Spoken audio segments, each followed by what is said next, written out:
Yeah, go ahead. Attention to log, ref pad number 300225336, relation to an ongoing firearms deployment, channel 23 for TAC Ops. Yankee Mike will be there with the brief. Can you and your team move to channel 23, please? Over.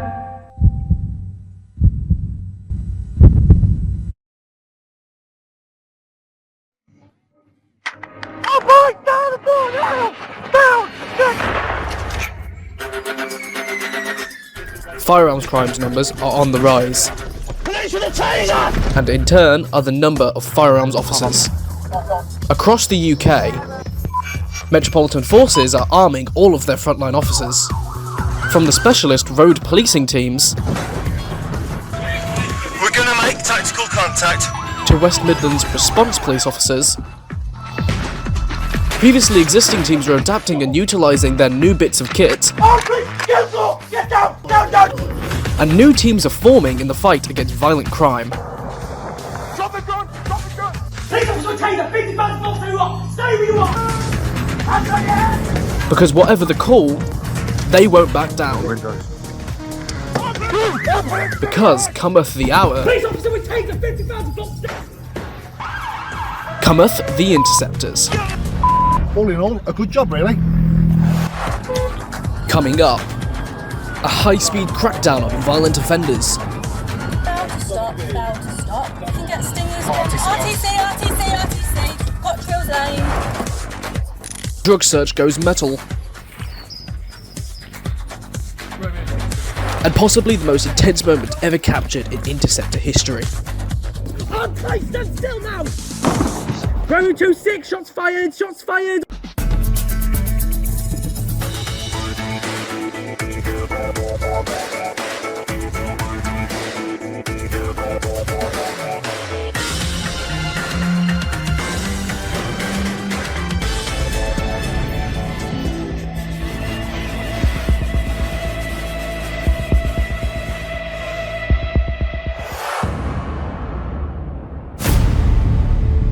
In the last 2 years, firearms-related offences have risen by almost 280%. To combat this, the police have made efforts to tackle these crimes at their source using covert policing teams. PC Miller is one of those teams. Number of attacks on police officers is alarming. This year alone, we've had 20 of our officers injured by firearms offenders. We take a lot of measures to try and get the jump on these people. We use operations, we use stop and search, we use warrant servings. Particularly covert officers like myself are really effective in dealing with people who are trying to get the jump on the police so that we can protect the public from offenders. These sneaky abilities are about to come into action, as a new call comes in about a possible drug dealer in a public park. You'll often find people with drugs in this area at night, and yep, based on our description, yep, that's our guy. Miller keeps an eye on the shifty-eyed gentleman as uniformed assistance rolls up nearby. Warrior 2-6, I'm rolling. Start walking up. Juno F-924, yes, yep. As uniformed assistance gets in position, plainclothes Miller gets up close and personal with the suspect.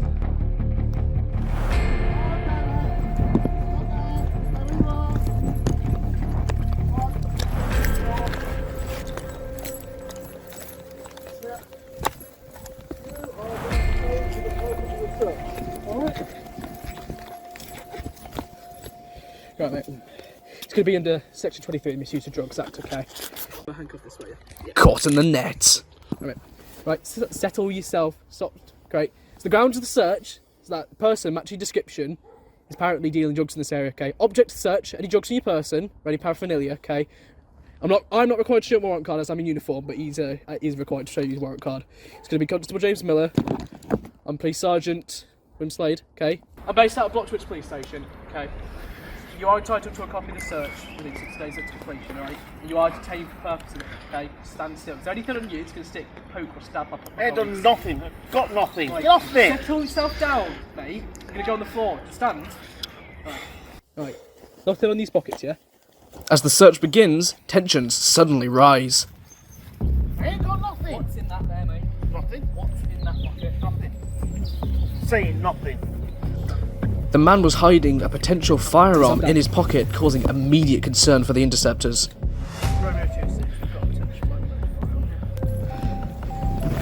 Yes, yes, received. Right, mate. What's this? Is this loaded?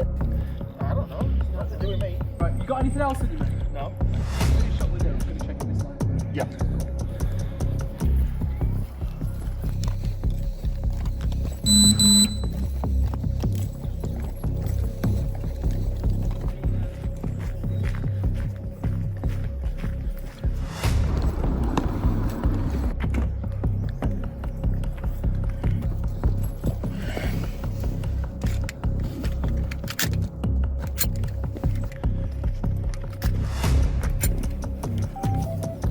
Romeo 26, yeah, can confirm it's loaded, mate.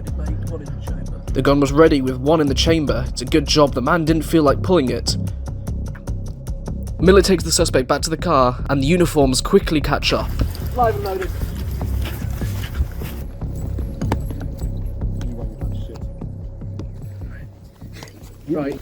Right, mate. Time of 13:27, mate. You are being placed under arrest and suspicion, possession of firearm in a public place. Okay. That's safe then. Haven't made a harming offence. You're doing a mentoring when questioned, so later on in court. Anything you do say may be used as evidence. Necessity to arrest, prompt to effective investigation, prevent your disappearance. Okay. You're absolutely sure you got nothing else on you? I ain't got nothing. Even if I did, I won't tell you. All right, calm down. All right, so you go on your head. Romeo 26, Tom, can we get a cell back, please? It's going to be... This controls the unit will get one resource towards you. The man is taken by a response to be booked, and the firearm is secured in a lockbox. You can never tell what you're going to get, really. I mean, drug jobs are like that, but sometimes something like this happens. You find somebody with a live and loaded weapon. All in all, a good job, really. The man was arrested and charged with possession of a firearm in a public place. The court placed him at His Majesty's pleasure for a minimum sentence of 5 years.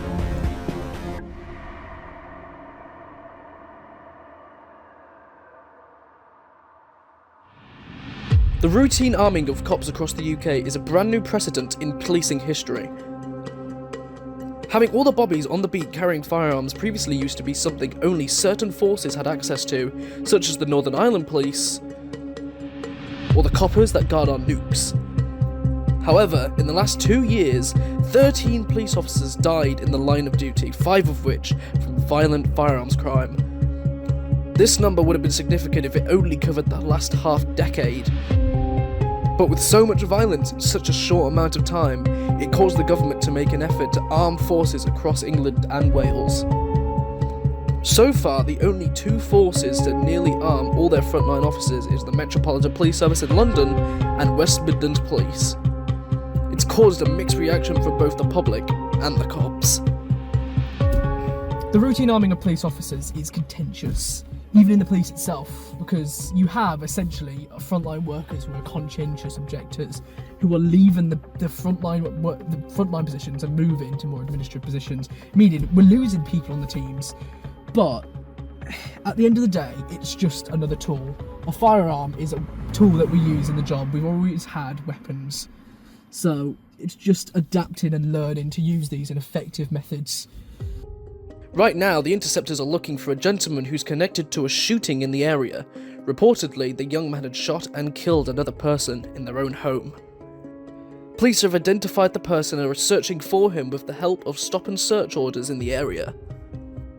Oftentimes, if there's an outstanding violent offender, especially one connected to weapons, we'll often put in what is called a Section 60. That essentially allows us to target violent crime in a particular area and search for weapons and anything else connected to violence on suspicious persons. It's a tool used across the country, and right now, it seems Sergeant Slade with the response team might be in luck. A shifty looking lad walks by, definitely doesn't want to be there for long. It's worth a look. Section 60's in place, man. Chat with him.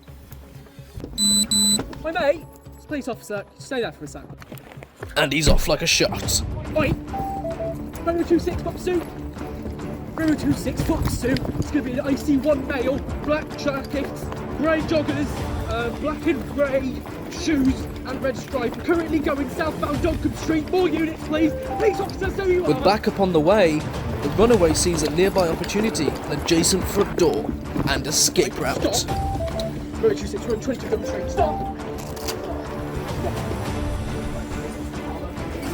With the offender making a grab for something in their pockets, the situation suddenly is put at serious risk. So when the man slips free of Slade's grasp, out comes the challenge of 50,000 volts. Police officer will taser 50,000 volts. Stand still. Stand still. Show your hands. What's that in your No response from the lads, but Slade quickly stops something that turns tensions to 11. Wait, what's that in your pocket? 026, you said you got one. Stay there. 026, it's got one.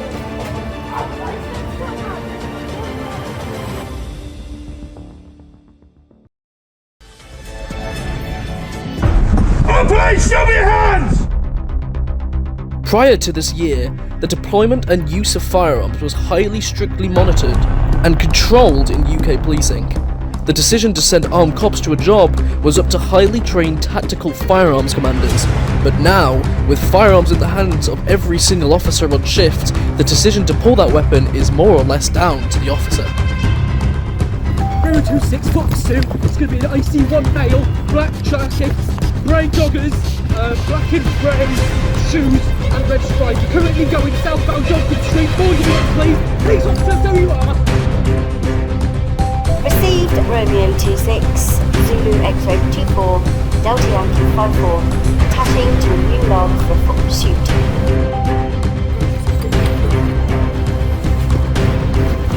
Police officer will taser 50,000 volts. Stand still. Stand still. Show your hands. Wait, what's that in your pocket? With what seems to be a potential gun in the pocket of the offender, Slade escalates with his own firearm, as the runner makes a break for the garden.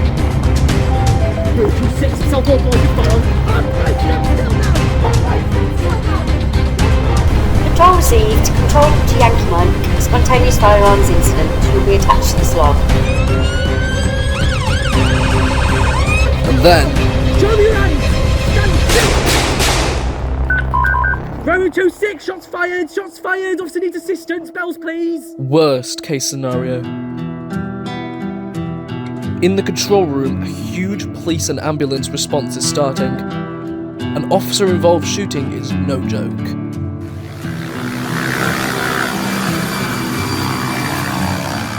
But right now, on the ground, the priority is the preservation of life. Stand still. Hands outstretched. Hands outstretched. An assistance is right round the corner, armed to the teeth.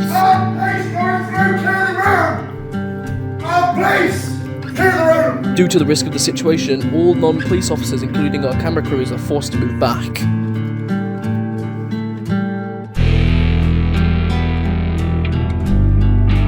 The decision to draw firearms without TFC authorisation has always been down to the individual officer to justify. There's no change in that respect. But now with the presence of AFOs at every job across the service, it becomes more probable that if firearms are to be utilised on an incident, it won't even have the chance to cross the control desk for review. It will all be happening live, with no time to plan, and the only thing that we can do is to support officers as much as we can. Shootings have a sudden and visceral effect on everyone involved.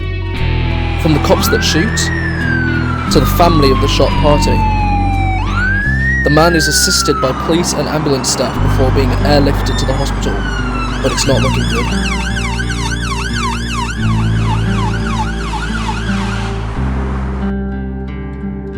It's always important that there are options for police officers to talk to someone and go through events with professionals. A shooting is stressful, not just the event but the aftermath. The investigation puts a burning spotlight on you, and managing to deal with it all is an incredible task. The IOPC and the Internal Professional Standards Division found no misconduct in the shooting with Police Sergeant Slade. However, after surgery, the offender sadly died from his injuries.